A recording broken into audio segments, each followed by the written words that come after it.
Last 1 week से तो वो प्रॉपर पूरा आई कांटेक्ट कर रही, इवन कल रात को तो वो बैठ के गाना गा रही थी खुद से ही, मतलब और इवन हम बुला रहे तो भी मतलब सुनती है। इवन कुछ कुछ वर्ड्स भी पहले के कंपैरिजन में बहुत सारी वर्ड्स बोल रही है, इवन बात करने का कोशिश भी कर रही है वो। तो उसका जो अंडरस्टैंडिंग है, आई फील के बढ़ता जा रहा है। तो नीम थेरेपी से डेफिनेटली गट में कुछ तो सही हो रहा है, जो हम एवरी डे नोटिस कर रहे हैं। अभी आपने देखा ये हमारे पेरेंट्स, ऑटिज्म और एडीएचडी किड्स के पेरेंट्स, और इन्होंने कैन प्रोटोकॉल फॉलो किया, यानी कि cure autism now protocol follow करते ही इनमें बच्चों में फर्क दिखना शुरू हो गया। और इस तरह के हमारे पास इस वक्त 2000 ऐसे बच्चे हैं और जो कैन प्रोटोकॉल फॉलो कर रहे हैं।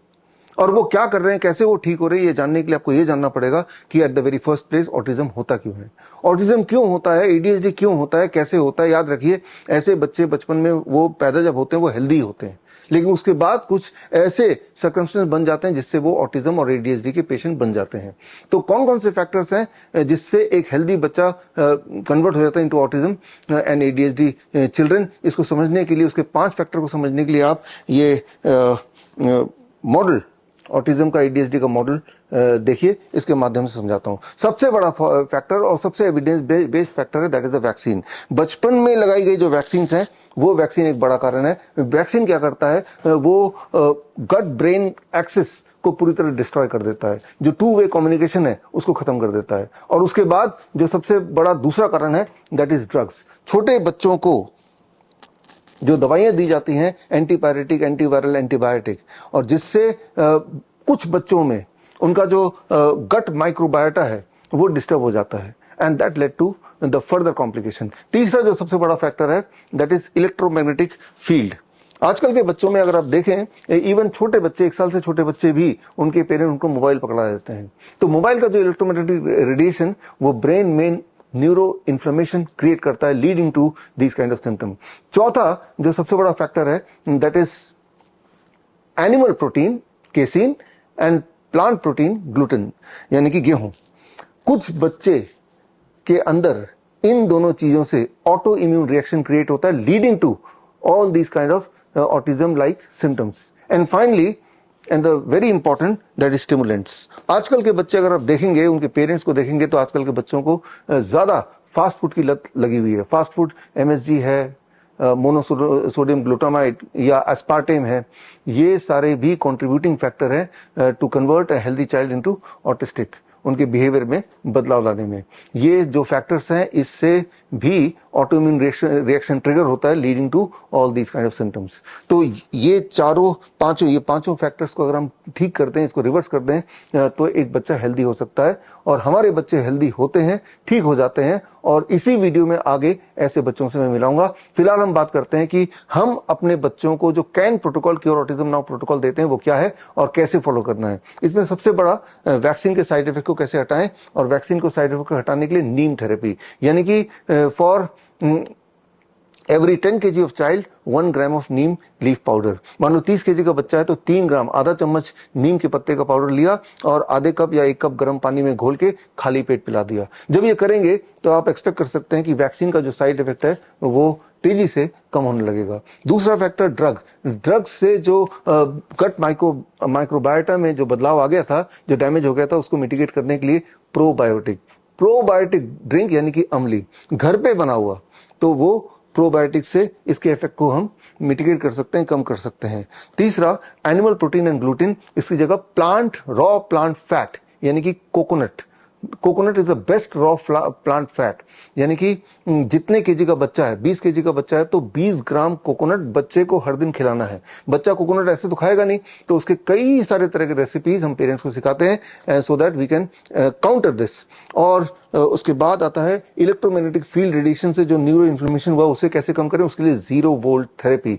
0 वोल्ट थेरेपी मतलब हर बच्चे को हर दिन कम से कम 1 घंटा ग्राउंडिंग करनी है, नंगे पैर घास में चलना है, और रात को जब सोएगा वो 0 वोल्ट बेडशीट में ही सोएगा। एंड फाइनली द स्टिमुलेंट्स मतलब एमएसजी हो गया, स्टिमुलेंट मतलब एस्पार्टेम हो गया। उसके असर को, उसके डैमेज को खत्म करने के लिए द डीआईपी डाइट। जब हमारे पेरेंट्स ये करते हैं अपने बच्चों के साथ तो वो रिकवर होने लगते हैं बड़ी तेजी से। अगर आप ऐसे बच्चों के पेरेंट्स हैं और आप चाहते हैं कि हमारे माध्यम से, इन ट्रीटमेंट प्लान के माध्यम से वो ठीक हो, तो ये बिल्कुल फ्री सर्विस है।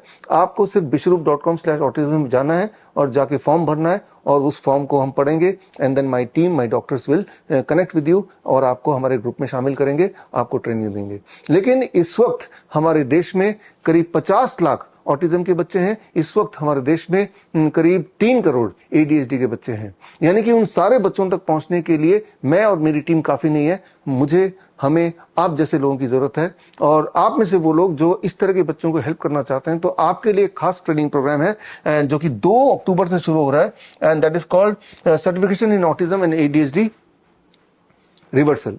ये 4 मॉड्यूल है, हर हफ्ते 2 घंटे के एक मॉड्यूल। पहले मॉड्यूल में हम साइंस समझेंगे कि क्यों एक हेल्दी बच्चा जो बचपन में जब पैदा हुआ तब उसका आई कांटेक्ट था, तब वो बोलचाल भी शुरू कर दिया था, उसका बिहेवियर नॉर्मल था, धीरे धीरे वो ऑटिस्टिक कैसे बनता है, उसके पीछे का साइंस क्या है, एविडेंस क्या है, वो हम पहले मॉड्यूल में समझेंगे। सेकेंड मॉड्यूल में समझेंगे इसको ठीक कैसे करना। जो 5 फैक्टर मैंने बताए, चाहे वो नीम थेरेपी है या 0 वोल्ट थेरेपी है या DIP डाइट है या फिर प्रोबायोटिक है, तो उसके पीछे का साइंस क्या है, उसे कैसे करना है, that will cover in the second module, that is of 2 hours. And third module, तीसरे हफ्ते, प्रैक्टिकल इंप्लीमेंटेशन।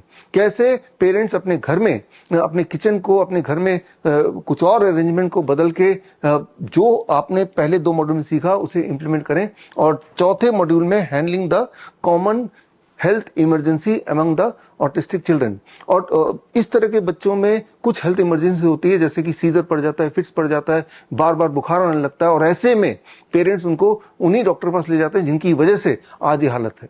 और अक्सर पेरेंट्स से बोलते हैं उसके बाद हालत और गंभीर हो जाती है, बच्चा रिकवर करने में और टाइम लगाता है। जबकि ऐसे इमरजेंसी सिचुएशन को आप घर पर ही स्पेशल प्रोटोकॉल से हैंडल कर सकते हैं, रिवाइव कर सकते हैं। तो ये स्पेशल ट्रेनिंग आपको 4th मॉड्यूल में मिलेगा। और साथ में ये किताब है, that is cure autism now. ये किताब की ऑफिशियल लॉन्चिंग तो वैसे 30 नवंबर को होगी, राजीव दीक्षित जयंती के दिन। और उसी दिन जो पास आउट है, ये 1 महीने की ट्रेनिंग का, इस पास आउट स्टूडेंट्स का कॉन्वोकेशन भी होगा दिल्ली में। तो खैर, इसी वीडियो में आगे मिलते हैं ऐसे और कुछ पेरेंट्स से जिनके बच्चों पर उन्होंने ये प्रोटोकॉल फॉलो किए। देखते हैं उनकी रिकवरी कैसी चल रही है। All the best, thank you, जय हिंद। मैंने काफ़ी चेंजेस देखा है, जैसे उसका अग्रेशन काफ़ी कम हो गया है। पहले छोटी छोटी बातों पे बहुत गुस्सा करती थी, वो चीज़ काफ़ी कम हो गया है। उसके इमोशंस डेवलप होने शुरू हो गए हैं। इससे जो अटेंशन है वो काफ़ी हद तक इम्प्रूव लग रही है हमें, थोड़ी बहुत पहले से ना। तो जैसे वर्ड रिस्पॉन्स हो गया इसका, वो काफ़ी अच्छा दे रही है अभी, थोड़ा बहुत सुनती है मतलब बात को। आई कॉन्टैक्ट भी इसका काफ़ी अच्छा हो गया पहले से, हमारे वर्ड्स पे रिस्पॉन्स करती है थोड़ा सा आगे से। 1 2 3 4 up 5 6 7 8 up 9 10. After following your neem therapy guidelines, we have observed that his hyperactivity has decreased significantly. थोड़ा थोड़ा मैं बात जो बोलती हूँ सुनती है। उसको बहुत सारा सा बिहेवियर का इशू था मैम, वो थोड़ा थोड़ा करके काम हो रहा है। उसको आई कांटेक्ट भी अच्छा हो रहा है। जब से हमने नीम थेरेपी शुरू करी है, आज 15 दिन हो गए हैं, थोड़ा हाइपर कम है अब पहले से, और आई कांटेक्ट भी थोड़ा इम्प्रूव हुआ है। हमने मैम जब से नीम थेरेपी और अमली स्टार्ट की है, तब से समृद्ध के अंदर हाइपर एक्टिविटी रिड्यूस हुई है और आई कांटेक्ट इनका अच्छा हुआ है, और भी काफ़ी चीज़ें बिहेवियर में भी थोड़ा चेंजेस हमने देखा है। हर टाइम वो जंपिंग वगैरह करते रहता था, लेकिन वो भी बहुत हद तक कम हो गया, एक जगह बैठता है। स्लीप भी नॉर्मल हो गया है, और कुछ बेड वेटिंग्स का भी इश्यूज था उसका, जो धीरे धीरे कम हो रहा है अभी। और अभी सोशलाइजेशन पे वो थोड़ा मतलब आगे बढ़ रहा है। और पहले तो वो अपने बहन के साथ नहीं खेलता था, सो अभी वो थोड़ा थोड़ा इन्वॉल्व होने लगा है, एंड वो एंजॉय कर रहा है अब इस चीज़ को लेके।